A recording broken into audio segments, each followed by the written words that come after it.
Killers, a pitch-black comedy that doesn't pull any punches. We're talking satire with a capital S, where all the ugly, uncomfortable truths about human nature and society are dragged out into the spotlight and amplified to the max. Each episode is its own standalone story, but they're all connected by one common thread: assassins. We're talking everyone from bumbling, totally incompetent amateurs to stone-cold, seasoned pros. So, let's jump into the first story, which kicks off in a seemingly ordinary bar. We see a female bartender with these seriously enigmatic eyes. She casually pricks her fingertip with something sharp, letting a single drop of blood fall into a drink.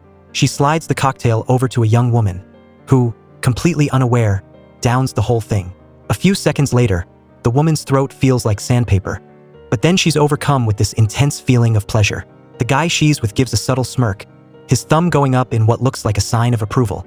A split second later, the bartender whips out a knife and slashes his throat wide open. Blood is gushing everywhere, and without missing a beat, she grabs a glass and starts collecting the blood, just like you'd collect chicken blood for cooking. So, who is this bartender? And what the heck is really going on in this bar? Let's rewind a few hours. His name is Yoon Cheol, and he's a professional hitman. During a hit, he majorly screws up the job. His boss immediately orders one of his goons, a guy named Do Suk, to take care of Yoon Cheol.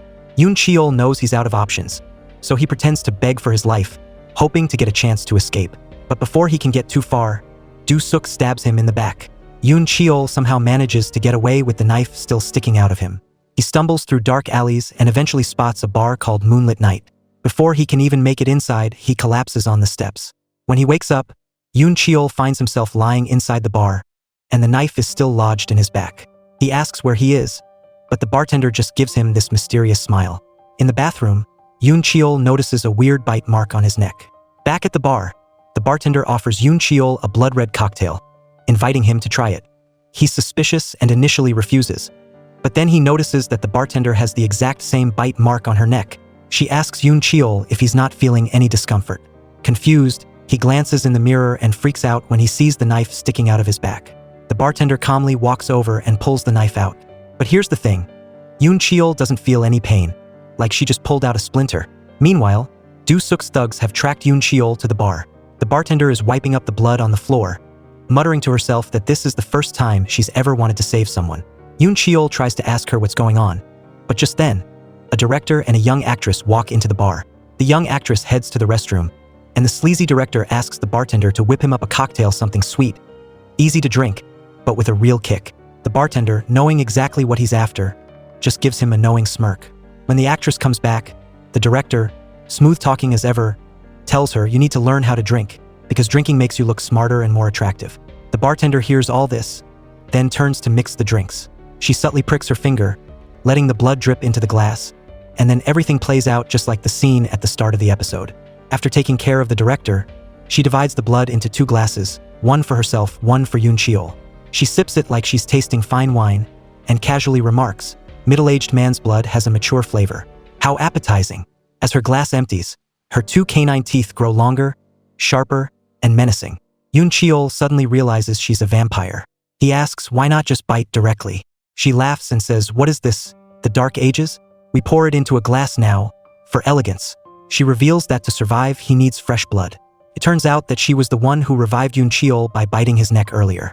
He takes a sip of the blood, and immediately a surge of energy explodes in his body.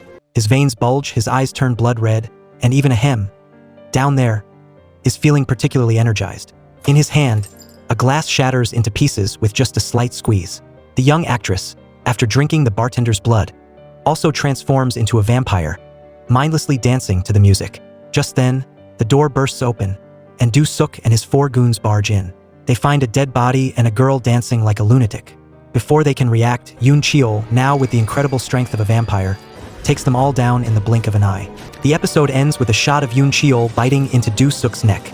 If you noticed, before Yoon Cheol became a vampire, the show was in black and white, but after the bartender bit him, color flooded back in. This isn't just a visual effect, it's a metaphor for his transformation, from a weakling to a powerhouse. The 3 seemingly separate plot points at the beginning of the episode shed light on the dark corners of society. The scene where the director pressures the actress to drink exposes the issue of abuse of power. The image of the vampire drinking blood from a glass instead of biting directly is a metaphor for those who suck the life out of others, but do it under the guise of civility. And Yoon Cheol, a pawn turned into a monster, reflects the brutal rules of the underworld. The episode opens not just with blood and knives, but with a mirror held up to corruption and the monsters hiding in human skin. Alright, let's dive into this next episode, which starts with a striking woman, ice in her eyes, walking into the office of an assassin organization. In her hand, she's carrying a bag containing 300 million won, which is the down payment to have a certain man in a photograph taken out. She calls him Lee, a beast in human clothing. She promises another 300 million once the job is done, bringing the total to a cool 600 million won. But even before the plan gets off the ground, that money starts getting nibbled at, as it trickles down the chain of command like a cake getting smaller with each slice. The silver-haired boss takes the hit, then hands it down to his underling, a middle-aged guy with glasses. But suddenly, the down payment has shrunk from 300 million to 150 million, with the promise of another 150 million upon completion. The glasses-wearing guy then pushes the job down to a muscle-bound gangster, and now the sum has dwindled to a measly 30 million won. You'd think the gangster would handle it himself, but he passes it on to a young pup, a college student named Kwon Soo. This time, the down payment is just 3 million won, with a promise of another 3 million when it's finished. So, from over 600 million won, it's now down to around 3 million. That's enough to make any self-respecting assassin feel seriously insulted. But Kwon Soo swallows his pride, not daring to talk back. Originally, the woman described the target as a Seoul University lecturer who drives an olive green Ferrari and always parks in Zone C of the outdoor parking lot. The target shows up during the weekdays, always in the same spot. But with each passing layer, the details get lost in translation, distorted, and exaggerated. The silver-haired boss hears that the target is a music professor at the university. By the time it gets to the glasses guy, the story has morphed into the client is a sobbing, desperate teenage girl begging for help, which leads the gangster to believe the target is a perverted professor who preys on children. When the information finally reaches Kwon Soo, the target's photograph has disappeared, leaving only a description of someone driving a green car, parked in the basement, with a smug, piece of garbage attitude. In front of his superior, Kwon Soo boldly promises to kill that evil professor, but in reality, he doesn't dare do it himself. So he recruits two friends, Seon Young, a quick-witted girl who gets 300,000 won for her efforts, and Jong Se, a chubby, slow-moving guy who has just had surgery but is desperate for cash to break into the entertainment industry. He gets a paltry 100,000 won. Of course, Jong Se has no idea he's getting paid so much less than Seon Young. But Seon Young complains that the money is ridiculously low, so Kwon Soo convinces her that the client scraped together all her savings to rid the world of this monster, and that this is an act of heroism, not about the money. So, finally, the three amateur hitmen set off, heading straight for the university's underground parking garage, which is clearly the wrong location based on the client's original description. They spot a green car and, convinced it's their targets, they hide and wait. A few minutes later, a woman shows up and opens the trunk. Without thinking, the three of them rush out and try to subdue her. But these three amateur assassins are like chickens with their heads cut off, a total mess. Jong Se gets slapped in the face on his still-healing surgery area, making him fall down in pain. Seon Young trips over Jong Se and also hits the deck. After a bit of a struggle, they finally manage to tie the woman up and shove her into their car, driving straight to the edge of the forest.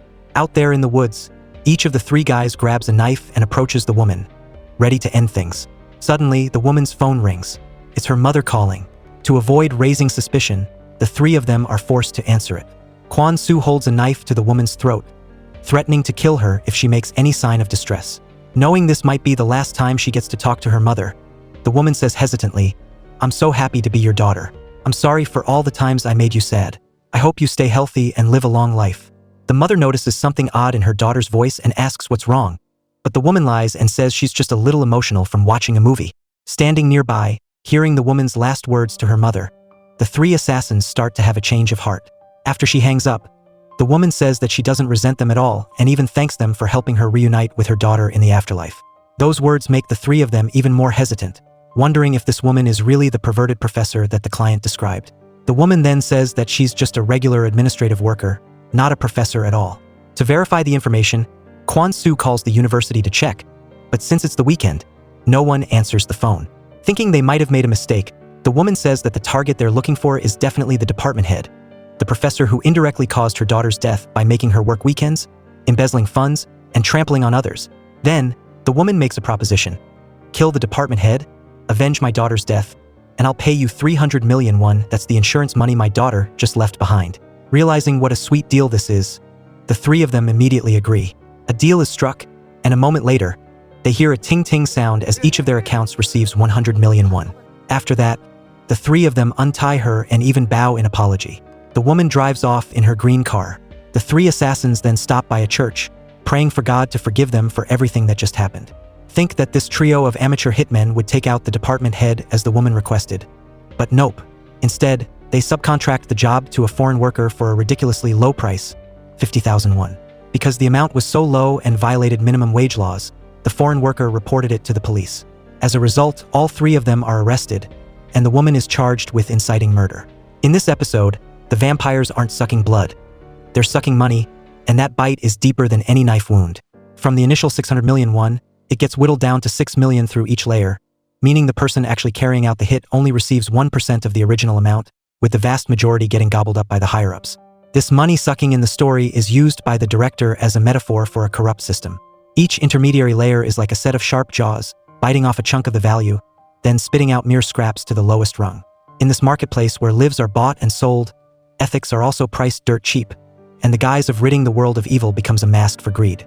Even more ironic is that the three amateur hitmen, after bowing in apology to their victim, go to church to pray, as if a few prayers can wash away their sins. And justice, in a sarcastic twist, only appears when a foreign worker is paid such a low wage that he's outraged and reports it. It's this over-the-top greed that ultimately breaks down the immoral chain. Okay, so the next episode kicks off one evening at a restaurant near the sea. A man walks into the small diner as usual. The owner of the diner is slumped in her chair, taking a nap.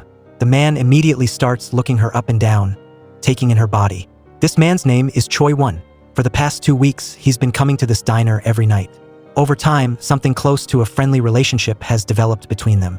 The owner sees Choi Won as someone she can confide in, and he listens silently, sometimes sharing a drink with her, their eyes lingering for a little too long. The owner asks him curiously, "Who are you waiting for?" He just smiles, making up an excuse to go to the bathroom to avoid answering. In reality, Choi Won is a detective, and he and his subordinate are hunting a killer named Sang-woo. They've been tracking him for half a month without any progress. The only information they have is that he has a daffodil tattoo on his left shoulder.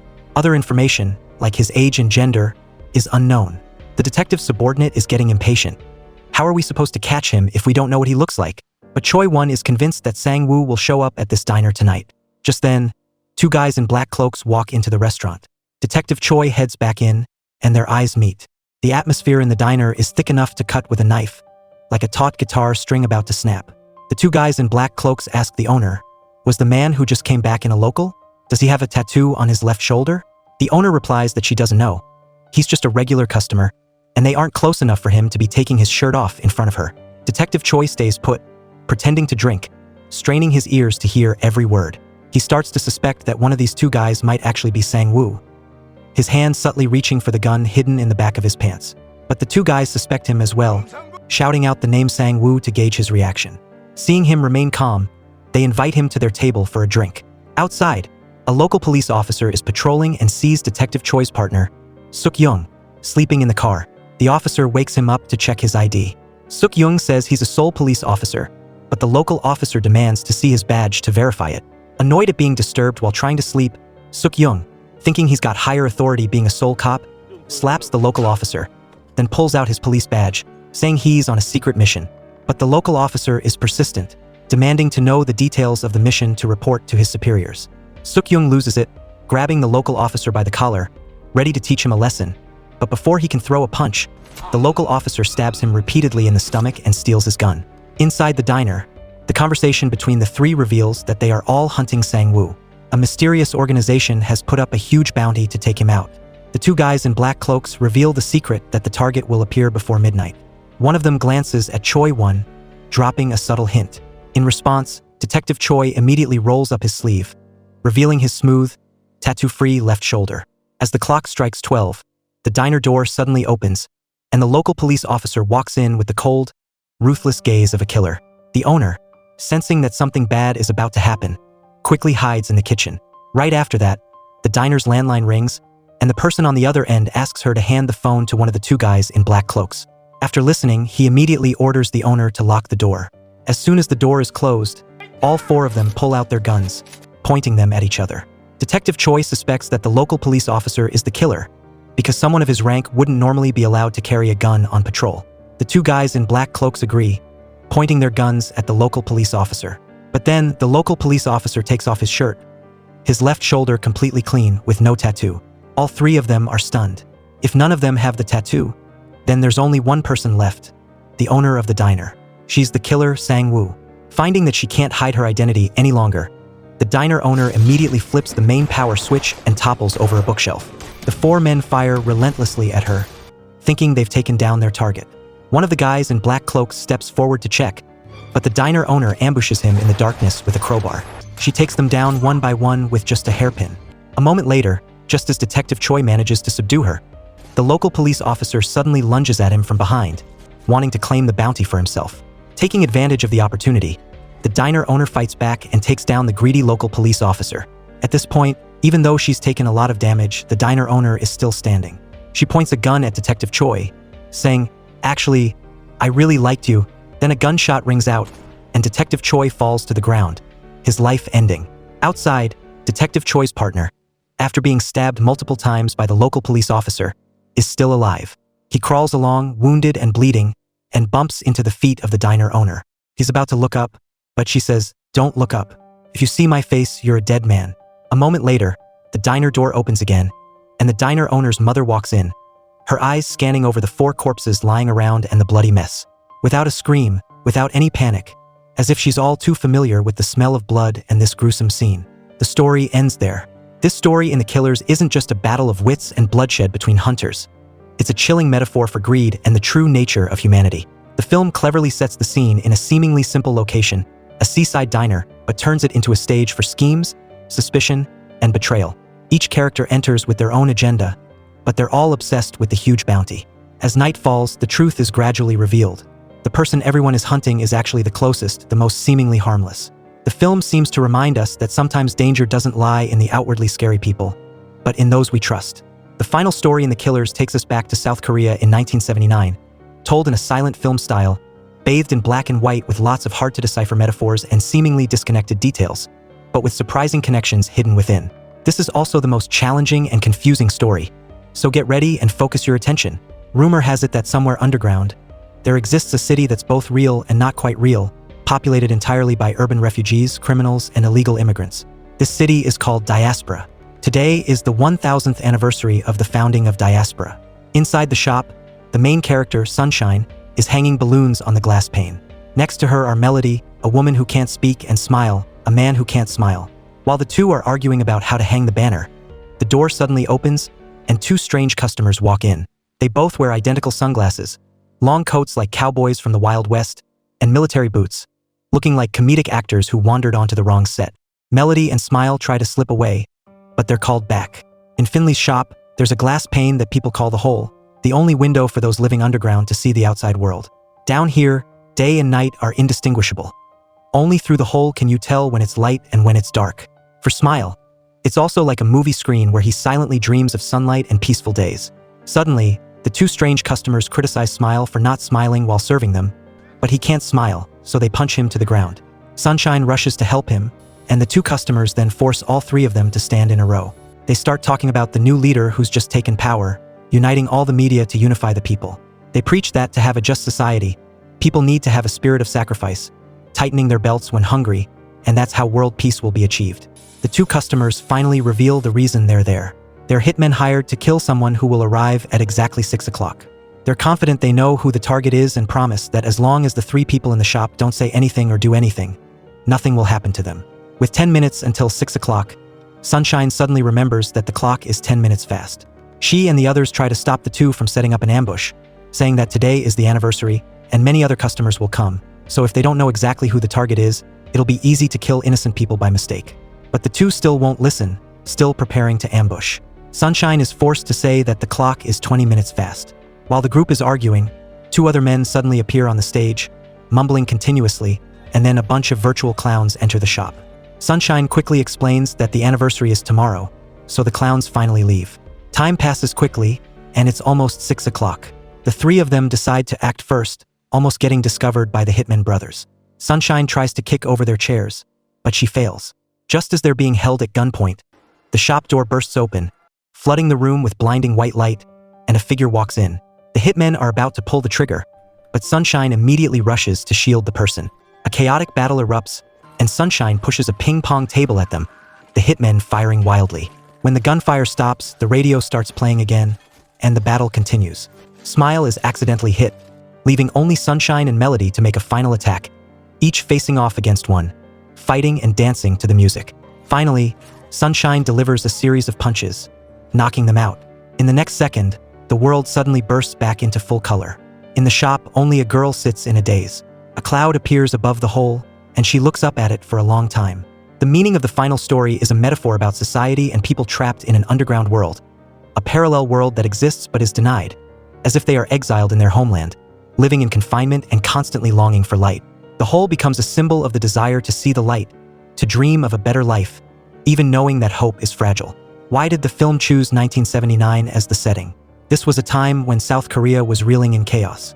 President Park Chung, he was assassinated, power fell into the hands of the military, the media was restricted, and people were called upon to sacrifice for the country. The characters of the two hitmen reflect the control and manipulation of information by the government over the South Korean people during this period. The fact that the city in the film is named Diaspora is also no coincidence. Diaspora refers to communities forced to leave their homeland, scattered everywhere. In the film, it's an underground city, a metaphor for people pushed to the margins of society. The characters of Sunshine, Smile, and Melody represent the small individuals who still find ways to resist, even knowing that their chances of winning are slim. The shift in color at the end of the film suggests that hope still exists, but only flashes briefly, like a cloud drifting across the hole. This is a reminder that light doesn't come on its own. It needs to be fought for, and silence means letting the darkness continue to engulf. The Killers consists of 4 stories, 4 types of assassins, but they all share a common theme.